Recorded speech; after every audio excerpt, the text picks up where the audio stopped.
AB291 has been a huge wake-up call for all of us. If we do not persevere to assemble, we will lose our freedoms. And for a lack of better words, we will become Eastern California. My name is Cody, C-O-D-Y, and we're here today to oppose AB291. AB291 was originally introduced as a gun modification bill and a preemption repeal. And the bill has then been gutted and amended at the request of every town for gun safety rather than the constituents of Nevada. And what they ended up doing is pushing this bill through 24 hours before a Senate Judiciary Committee with no time to allow senators to truly read it on opposing sides. So now the bill has included red flag law, which allows for law enforcement to confiscate weapons based on accusations that do not require due process of law. The bill has gutted the preemption repeal, which would have allowed counties to make their own firearm regulations, but was striked at the request of Mike Bloomberg. In addition to the red flag law, there is also blood alcohol content reduction for the categorization of what it is to be intoxicated with a weapon or firearm. At the end of the day, we are looking at a very ominous bill here, a bill that restricts constitutional rights and opens the door for tyranny, opens the door for criminals to be able to attack law-abiding citizens, and destroys every bit of due process we enjoy through our constitutional right. Today is a great day of sorrow, yet it is still a great day of relief. For the last few months, the iron pens of the legislature have been at work to incrementally enslave the people of Nevada. Their looming threats of tyrannical government have ignited purpose and drive in our hearts to assemble in the name of freedom.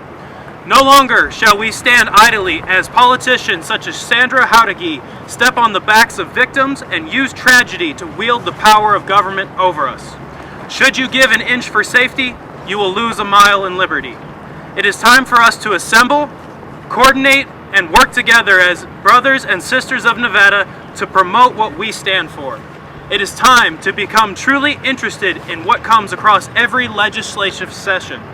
It is time to band together behind liberty candidates and to push the local political parties to return to their oaths with the Constitution and not to their allegiance with Bloomberg-funded handouts. AB291 has been a huge wake-up call for all of us.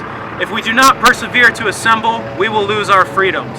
And for a lack of better words, we will become Eastern California. AB291 shows us just how real the political climate has become in Nevada. It restricts personal freedom and gun ownership in ways that only a communist government would be proud of. The ability to subvert due process and seize our weapons is an outright act of aggression on the people of this city and state. Rest assured, we will not move across our state silently. The time has come to call for the Governor Sisolak to veto this legislation, and should he sign it, we must move to press lawsuits, fight in court, and stand with the future victims of red flag, working to overturn it at any cost. The ramifications of AB291 can and will turn accusations alone into a weapon that may even be used against political dissidents of the liberal agenda. I urge every single citizen in Nevada to bellow the message from high, low, far, and wide. We will not bow, we will not falter. It has now become our burden to rescue our beautiful state from the destruction of those with no moral character and the lack of true intelligence on public safety matters.